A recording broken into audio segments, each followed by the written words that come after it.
طيب يا جماعة، هذا الجزء الثالث من اني جيب اغرب منتجات من على امازون وجربها معكم بالفيديو. يلا نبلش. وخلينا هلا نبلش باول منتج.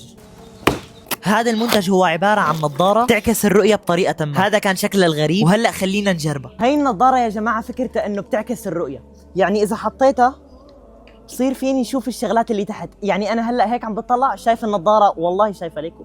هلا خليني نجرب اقرا كتاب فيها. هلا هجرب اقرا هذا الكتاب بالنظارة وانا عم بطلع عليكم. خلينا نجرب. حطيت النظارة، مسكت الكتاب، شايف كل شيء عليه. انا هلا مطلع عليكم، بس صراحة الضرب فنصر بك وانا مطلع فيكم. هلا هيك انا شايفكم، اذا مطلع لفوق انا هلا شايفكم كثير. وحاولت اني صور لكم العدسة لعيشكم معي التجربة. هلا انتم شايفين الطاولة وهي تحت، مع انه اتجاه النظارة لفوق.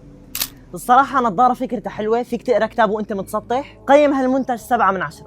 خلينا نجي للمنتج الثاني. بسم الله. هذا يا جماعة هو مج حراري، بس في فكرة بسيطة مخليته مختلف، بعد شوي بتعرفوه. هي الوصلة جاي معه. هون جبت اغراض النسكافيه مشان اعمل نسكافيه. لا خلينا نختبر المج بعمل النسكافيه، يلا. وفكرة هذا المج انه انتم بتحطوا فيه المكونات وهو بيحركه لحاله. هلا اكتشفت كيف بيشتغل، خلينا نجرب. طبعا هون يا جماعة اشتغل وبلش يحرك اللي جوا، فالصراحة شغال بس مو كتير فعال. خليني هلا اجربه. الصراحة المعلقة بتوفي، ما ضروري نشتري مج بيحرك حاله. الصراحة رح قيمه 7/10 بسبب منظره الحلو وانه اشتغل. وخلينا هلا نيجي للمنتج الثالث. بسم الله. خلينا نبدأ بالأبسط. هذا عبارة عن مكعب روبيك عادي، بس فكرته انه حجمه كتير كبير. خلينا هلا يا جماعة نجرب نلغبطه ونحله، بما اني بعرف حل مكعب روبيك. هون يا جماعة كنت عم لغبطه والصراحة كان كتير صعب، وبالذات تحريكه. لبين ما حله بدي اياكم تنزلوا تكتبوا لي اسئلة بالتعليقات، لاني هرد عليهم باول فيديو طويل بالقناة. وهون يا جماعة كنت عم حله، واخذ مني وقت كبير بسبب صعوبة تحريك. واخيرا حلينا المكعب. هيك صار تمام، حلينا. الصراحة تقييمي لهالمكعب 7/10، لانه كثير كبير وصعب تحريكه.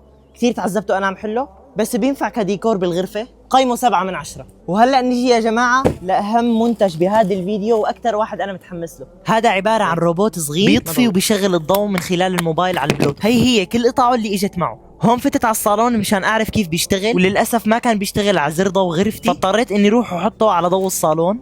هلا هنحاول نشغل ضوء الصالون ونطفيه من الموبايل. يلا اول شيء نشغل. اشتغل ضوء الصالون من الموبايل، نطفي كمان طفى من الموبايل. فالصراحة منتج كتير فعال. وبس هيك بنكون خلصنا كل منتجات اليوم. لا تنسوا تكتبوا لي بالتعليقات شو أكتر منتج عجبكم لليوم، وصح لا تنسوا تكتبوا الأسئلة لأني هرد عليهم بالفيديو الطويل. سلام.